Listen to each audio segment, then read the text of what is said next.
Hi, everybody. Welcome back to the summit. I'm your co host, Dr. Mike Sapiro, and I'm very happy to be here with an old friend, someone I've done this with a few times. Vimlasara Valerie Mason John is a senior teacher in the Triratna community and is one of the founding facilitators of Dr. Gabor Mate's work, Compassionate Inquiry. They are an international public speaker in the field of mindfulness approaches to addiction and trauma.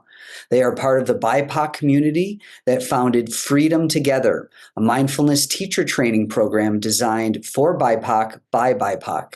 Vimlasara is the author and editor of 11 books, including the award-winning 8-Step Recovery, Using the Buddha's Teaching to Overcome Addiction, and the anthology African Wisdom, New Voices Talk Black Liberation, Buddhism, and Beyond. Their latest book, A First Aid Kit for the Mind, Breaking the Cycle of Habitual Behaviors, was published in 2024. Vimlasara, so good to be with you again. Yeah, I'm really looking forward to this conversation. I'm asking everybody in the beginning, what is most alive for you in what you're teaching these days? Gosh, what is most alive for me? What is alive for me right now is how we practice during turbulent times. I was out with friends last night. One of my friends was saying, I've lost hope. I've lost hope. Mm. And I remember Gabor Mate always saying that it's better to have possibility rather than hope, possibility. So in a way, how do we have compassion? How do we see all sides of the story and keep our heart open, And again, I would say it's like as a Buddhist practitioner, we do not, well, let me say, I do not believe in killing. Yeah, that's the bottom line. Do not believe in killing. Yeah. So it's what is alive is how those of us who have the privilege to be living in countries where war isn't on our doorstep. Yeah. Let's remember that many of the people that I'm working with, it's like we're living in countries where war isn't on our doorstep. And how do we live in this world mindfully and compassionately and hold the cries of the suffering in the world? Because there's a lot of suffering in the world, throughout the world. I mean, I've said it many more times. There are a lot of wars in the world. We just don't hear about them. Mm-hmm. Yeah. What I really appreciate about your approach, and we've done this several times, is you're raw and real. You work on, I would even say, a street level where people are really suffering, and you take these teachings, these very old dynamic teachings, dynamic meaning they can be applied everywhere and anywhere, and they can bend and flow. But you take them to where people really need them most. And I like your work on trauma and addiction, especially. But what you just said, especially as we are looking at this, our program is really like, how do we make this the best year of our life?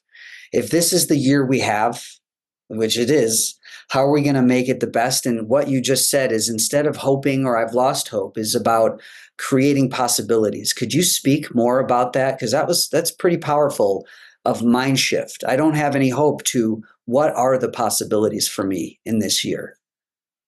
I'm in North America. Fortunately, I'm a neighbor to the US. I'm in Canada. And yet I work with a lot of people in the US, and in a way it's very interesting. What are the possibility? The possibility is not to get into the worst case scenarios, not to catastrophize before things have actually happened. So in a way, how can we make it the best year? the best year is in this moment. How can we be in this moment now? And that really helps us to make the best year. So that doesn't mean to say the best year of our life is going to be wonderful. It doesn't mean that, you know, every year can be the best year. And we know with these practices, it's before enlightenment is chopping the wood and hauling the water, and after enlightenment is chopping the wood and hauling the water. So basically what I'm saying, the same is going to happen. You know, that stuff that discombobulates us.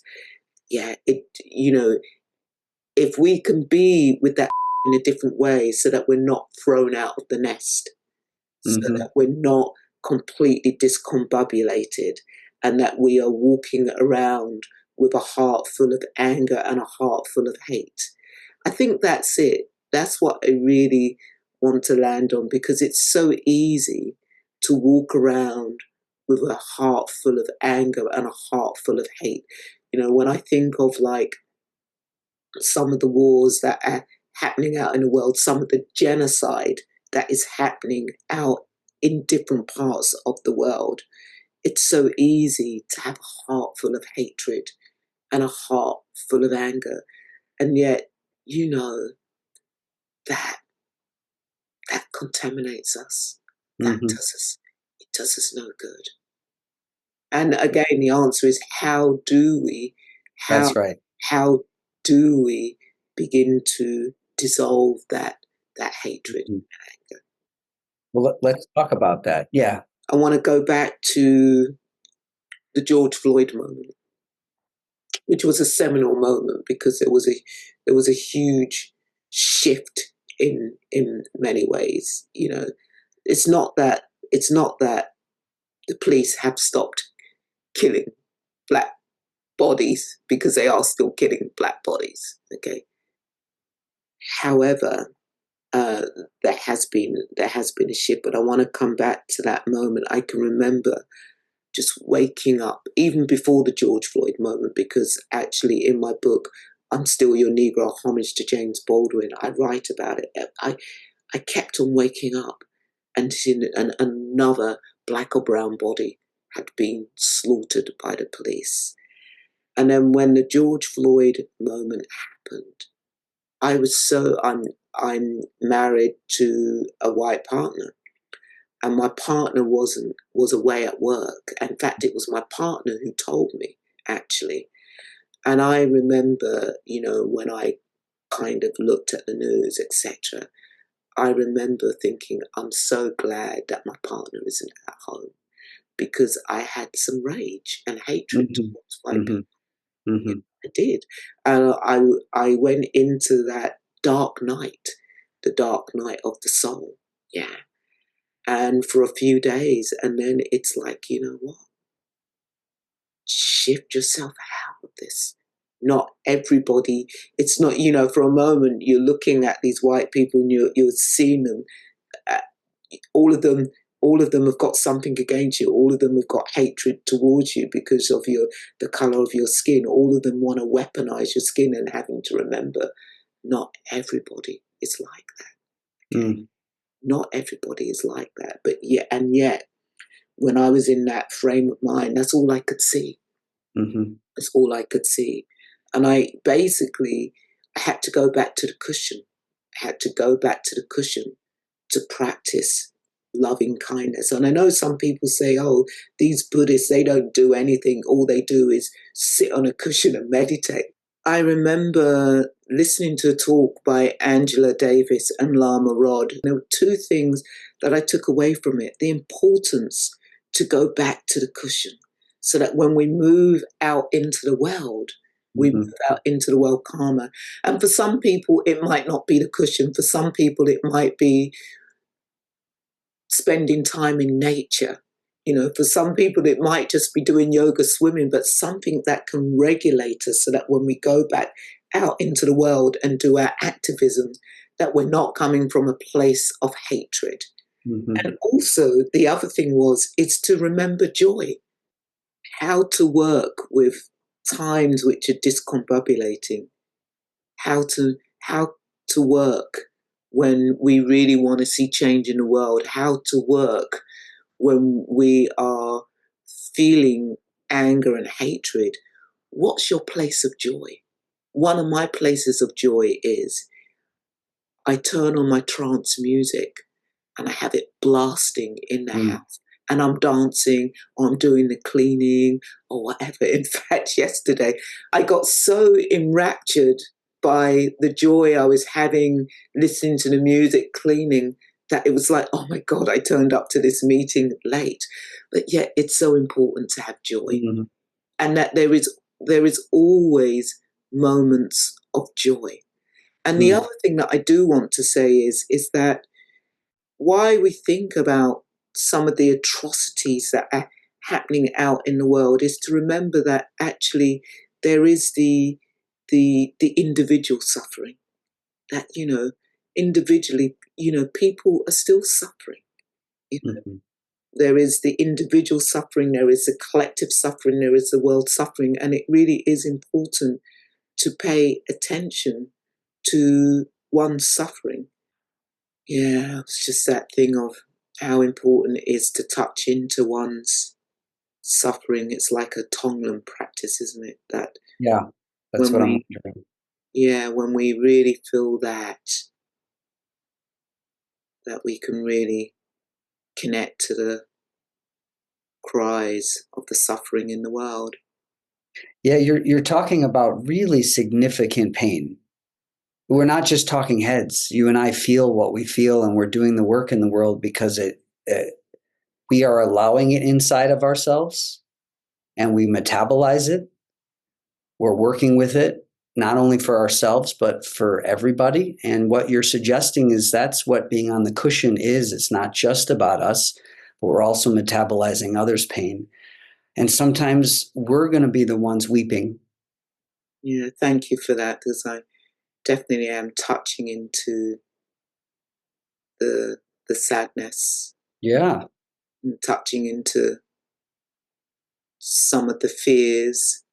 I also work with people in war zones, and yeah, and again, I really, this thing of possibility,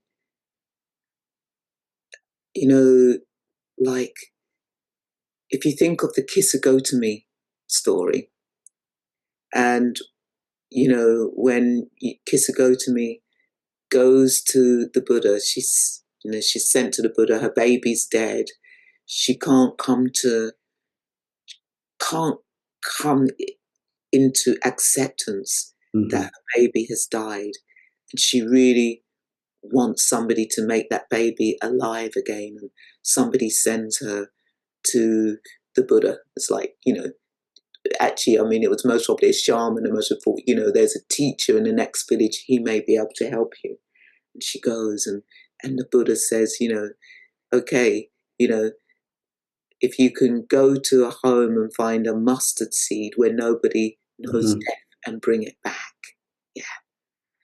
And the reason why I think of that story, because actually, can we go to a home where nobody's known war?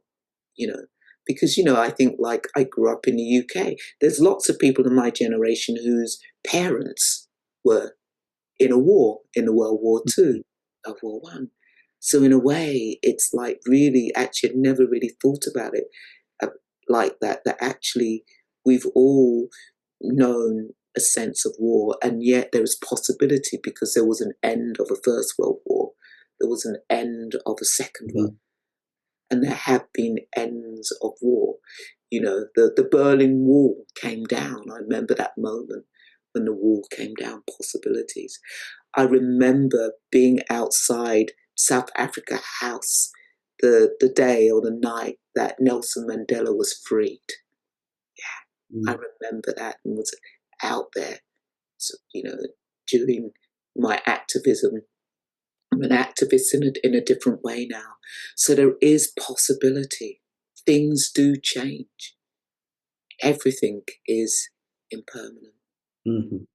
Well, I think this is a theme. We're thinking about how do we make this the year, even though this year is moment after moment after moment of kind of awareness, mindfulness, compassion practices, but we're looking at how do we make this a really good year for ourselves. And the truth is, we're all going to encounter really difficult circumstances throughout this year. It's not about hoping that we won't have difficult circumstances or the hope that wars end. Well, they do and they restart. It's really how do we take care of ourselves during these times?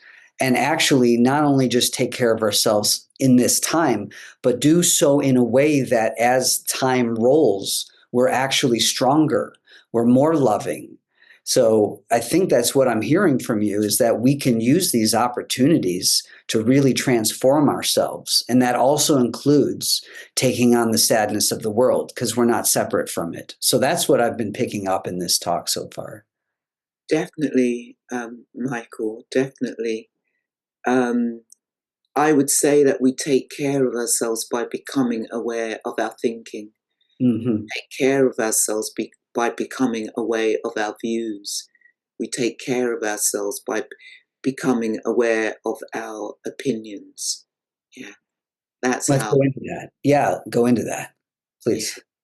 Yeah. Mm-hmm. Well, you know, it's so interesting how somebody can read something and go into a whole story about it. Like it's that the whole interpretation, the whole perception, you know. And we have to be really aware of that, really aware of the stories that we tell ourselves. We really, I mean, this whole life on a particular level is a fiction. You know, when I Mm-hmm. think of the royal family, I think we've all bought into this story. What a load of, you know, but yet that's a story that makes some people feel happy. You know, makes people so in a way what not to demonize our stories, but actually to Mm-hmm. remember, are these stories really are these stories really true? One of the things that has brought a bit of joy and spaciousness into my heart was I listened to a podcast on karma. And it was so interesting to see the the the history of karma. Yes, we know that karma is action. And yet it's like actually just really hearing that where these views came from karma was firstly because um, people had a bad harvest. And so they wanted to pray to the gods and blah, blah, blah, so Mm-hmm. they could have a good harvest. And then at some point, people wanted to understand the inequalities of people. People wanted to understand why perhaps people had disabilities or, you know, why some people were poor, some people whatever. And so they created this story of karma. Mm. And yet people have believed in it. And then, you know, we move into the Buddhists and, you know, with Buddhism, you know, that whole it's more moral actions have consequences, which I really do believe that's the thing that we cannot, that's all. That actions have consequences. And it doesn't mean to say that the consequences are going to be bad. It's just that actually actions have consequences. But yet, just this story of karma, and yet, you know, it's really held people down. It's, you know, Mm-hmm. it's really put certain people into boxes. So Mm. again, this thing of the stories that we have been told. You know, if you look at history, his story, you know, part of what you know, part of what's going on in the world in certain places is this story, you know, this story, which has had a huge impact on people for years and years and years and years and years and years. Yeah, so there's like world stories that tend to dominate, and Mm, they use kind of oppressive ideologies and force to keep those stories going. And then we also have personal stories that might have been told to us from our own families or our parents or our teachers. We get these messages about ourselves that we tend to believe. and then we reinforce them and create a persona and our own behaviors based on those stories that are most likely not true. Exactly. Yeah. Who's writing the history?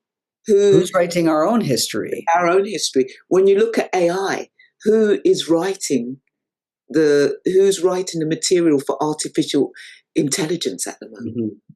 You know, who's writing it? Yeah. Well, actually, interestingly enough, one of my colleagues, Julia Mossbridge, is in that community programming AI, and she's trying to program it with unconditional love as a program. Mm. Because this is interesting. What you and I are talking about is how do we how do we become aware of our own programs and our own beliefs that usually lead us to behaviors that don't really serve us so well and don't serve the world so well. So how then do we see that and reprogram ourselves? But it's interesting with AI, who's programming this, as like you said, and how is that going to influence the world as the world continues to use AI? And some people are trying to program love into these programs, because if you ask an AI to solve human problems, they take out the human. The human creates the human problem. That's a scary idea, that an AI might say, let's take out the human, because that's the origin of the human problem. So Julia Mossbridge is trying her best to incorporate unconditional love so that AI would go, well, how do we take care of humans? If they're the ones creating problems, how do we best take care of them in a way that's loving? And that's what we're talking about toward ourselves. How do we watch our narratives, our thinking, our stories, and then reprogram ourselves with compassion, grace, and love toward ourselves, so that we're making the best decisions we can for our health and the others' health? I mean, again, as you speak about that, and I mean, just knowing that more and more people are defaulting to AI. Even my clients will say, "Oh, I was on AI and I asked them this." So more and more AI is becoming the authority. Yeah, AI is becoming the guru. AI, and in a way, when you talk about your friend actually programming loving kindness into it, there's a part of me that thinks, oh my God, so is there going to be the Buddha? Are we going to create the Buddha on AI? And I just think, what was that? What So that like? interesting. Yeah, I mean, it's going to happen. I'm sure somebody's already programming the Buddha so that we can get enlightenment, so that we can become enlightened. Yeah. So your book, The First Aid Kit for the Mind, is really about reprogramming ourselves in a way that works better for ourselves. So we're aware of our thinking. You said our thoughts, our beliefs, and our opinions. We can't understate the importance of actually becoming aware of these things, because they're running our lives, our opinions and our beliefs. And we want to hold so tightly to those because we think they're right, those beliefs and opinions, yet they're the very things that actually end up causing us a lot of pain. I speak for myself, watching myself too.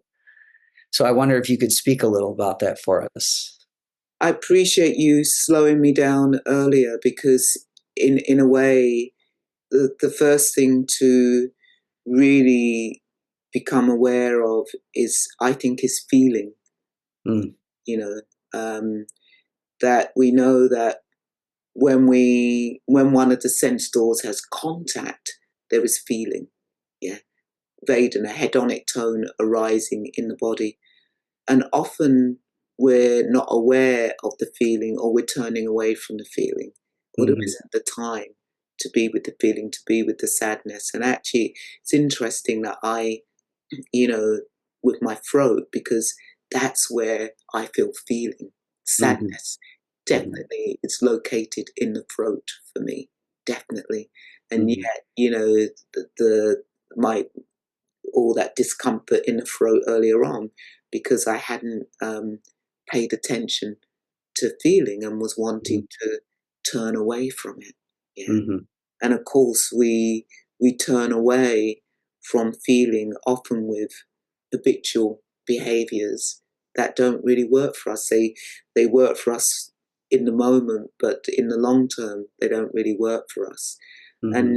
if we think about it, what happens is that there is that trigger and there's activation in the body, and feeling arises in the body, and often we turn away from it with thought. Yeah. Hmm. And then that thought turns into thinking, and that thinking turns into what we make it mean, and it turns into emotion, and then we're acting out. Often we're acting out of a place from emotion, which could be joy, excitement, anger, frustration. And often what people see is like the tip of the iceberg. They don't see what's underneath. All they see is the acting out through Hmm. through one of these emotions. Yeah. And so it really is important to come back to feeling. And yet, why do people want to feel when it's so uncomfortable? Hmm. So many, it's interesting that so many people will cut off to what's happening in the world. They've turned away from it, don't want to know, Hmm. don't want to know. And yet, actually, it's not that we have to get lost in the news and become obsessive with the news, but actually, we're turning away from something when we just say, don't want to know. Yeah. Yeah. I think what you talk about in your book is a not turning away. It's actually a turning toward. Mm. And that's what you're teaching is don't turn away from your own suffering or from your own feelings. Actually lean into it. And so, I mean, that's a new habit that I'm hoping people get from just listening is like, oh, what would it be like to turn toward instead of turn away? However, we do have to say, you helped me turn towards it. And sometimes we need help Mm, turn towards it, that actually turning towards it on our own can be painful, difficult, mm, can really throw you out of the nest, can be really overwhelming. Because often when I say to people, turning towards it isn't turning towards the thinking. That's what people think, turning towards the thinking and what's going on. Because you will become overwhelmed, mhm, get mhm, lost in that. It's turning towards the sensations in the body. mhm, It's mhm, turning towards hedonic tone in the body. And that's where the freedom is, because there can be some liberation, because sensations always changing. mm. So there's freedom in turning toward what's flowing. Yes. I mean, we Yeah, have to discover yeah. that. So Yes. let's talk more about that because this is a really important point that we want to create a habit. We do get stuck in our thoughts. We often get stuck in persistent negative thoughts, looping thoughts. And you're suggesting that turning our attention to the sensations which are changing and in flow actually brings us freedom. Mm. And it sounds so simple, and it is simple, but it's not easy to do because our persistent negative thoughts are so enticing.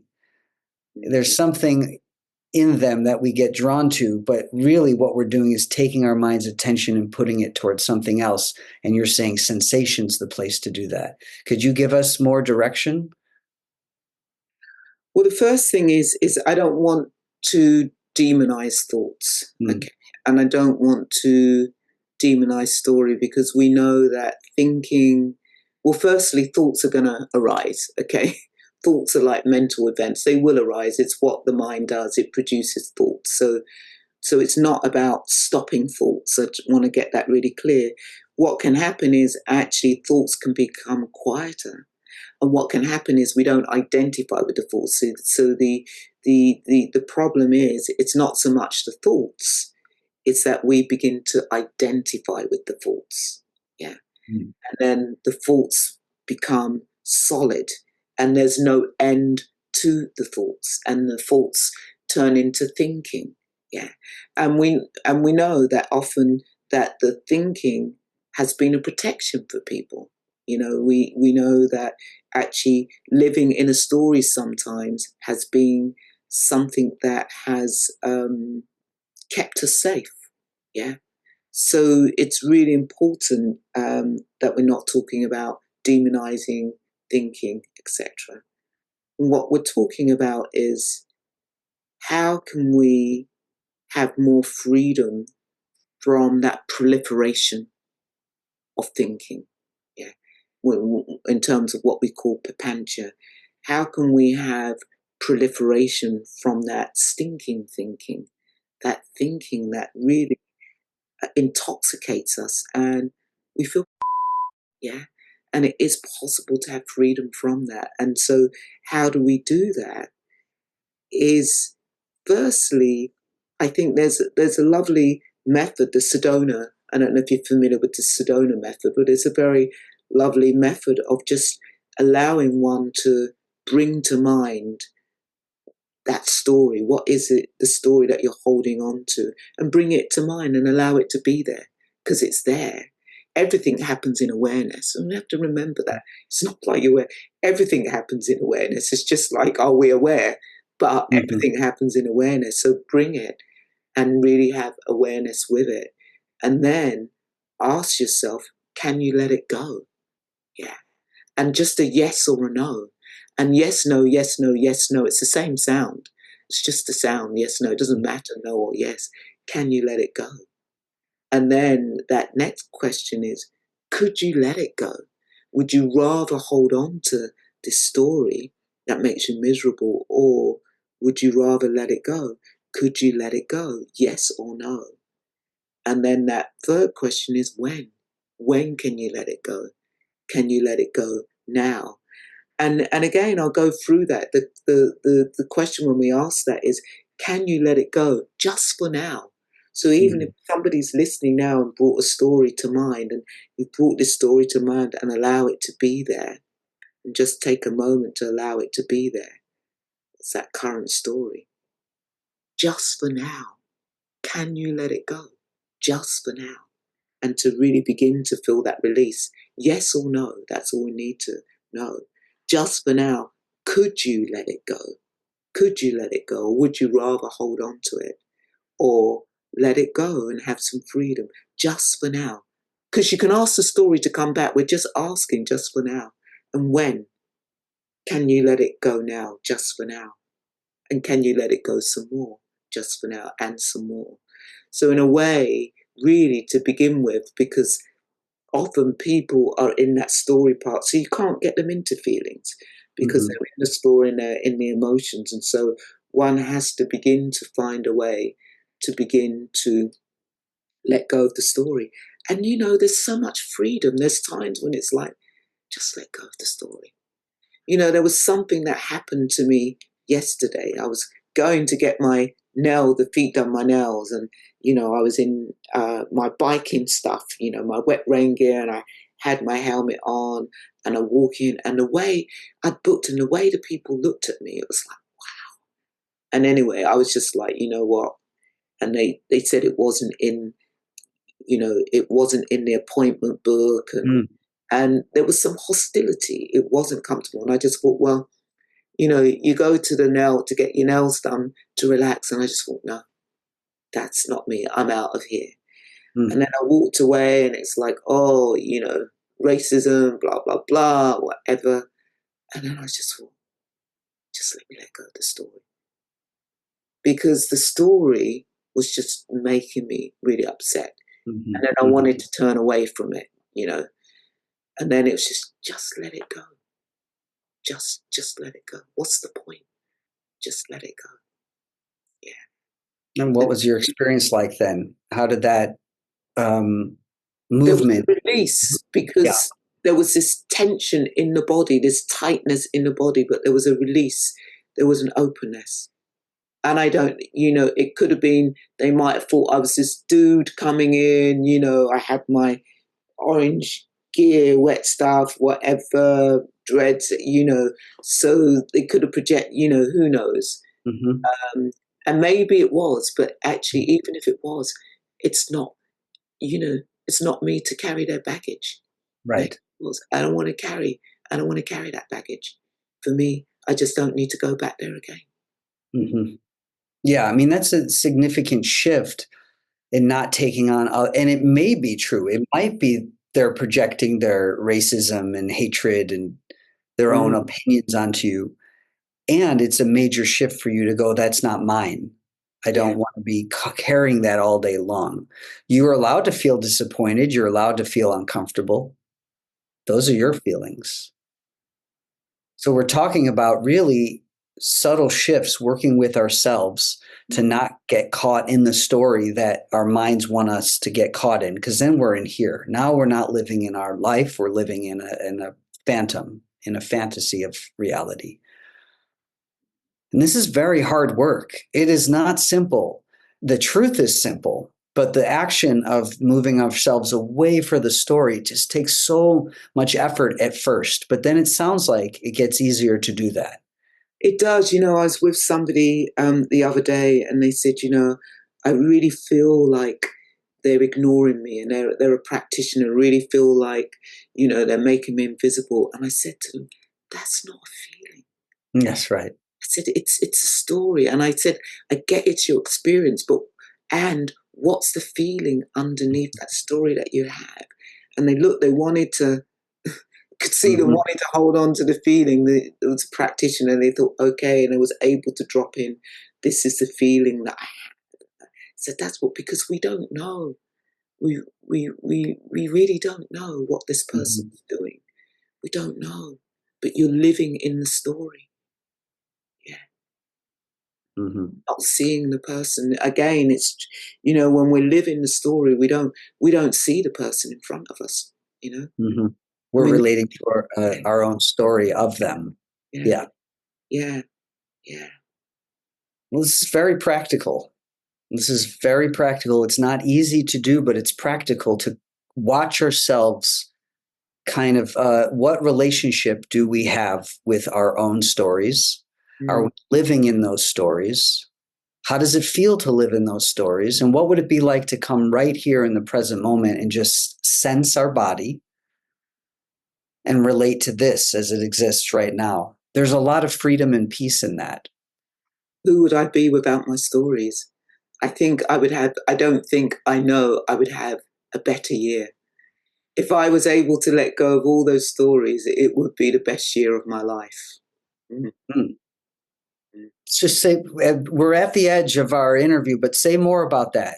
Just expound just a little bit more. If I was able to let go of my stories of who I thought I was, I'd have the best year of my life. If I was able to let go of all these stories about what people think about me, what people say about me, or what I think about other people, it would be the best year of my life. I always say, as a Dharma practitioner, I have a lot more white people in my life. And the reason why I have a lot more white people in my life is because once upon a time, I would see a white person on the street and I think I'd have a story about them. Mm. I'd have a story. And so there would be no connection. And of course, it's understandably why I've had this story about them because of my experience. But, and as a Dharma practitioner, because my Sangha is predominantly white, I've had to come into relationship. Mm. And they've also had to come into relationship with me as Mm-hmm. well. So that actually that they do that, many of those white people that I've come into relationship with, many of them most probably hadn't had close relationships with people of color. Only Mm. the ones who have come into our Sangha, because we do have people of color in the Sangha.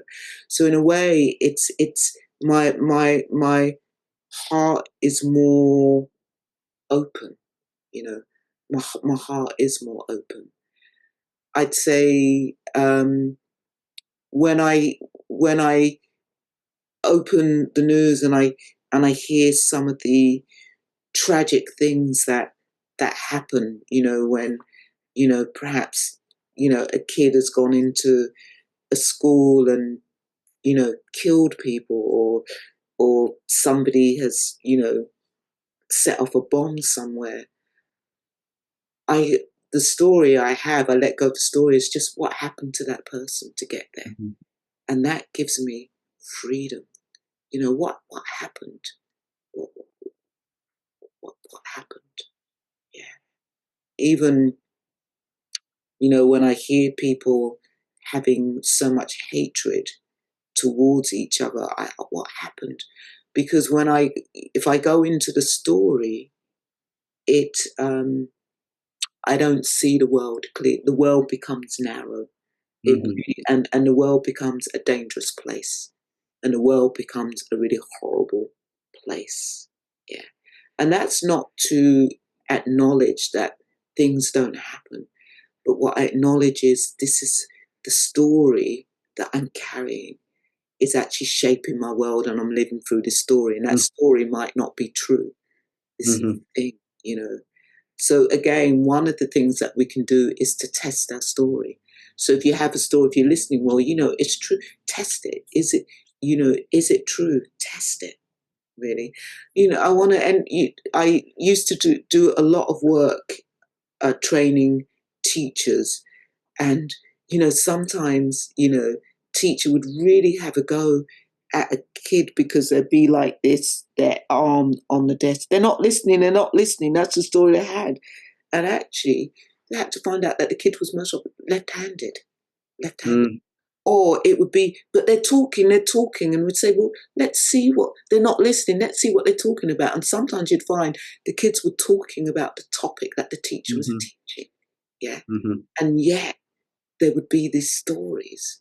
Yeah, and it would make the teacher more antagonistic. Yeah, more. And yet, you know, if we got curious, I think this is what I had to end this thread of thought. If we could just get curious about our stories, that would give us a better year.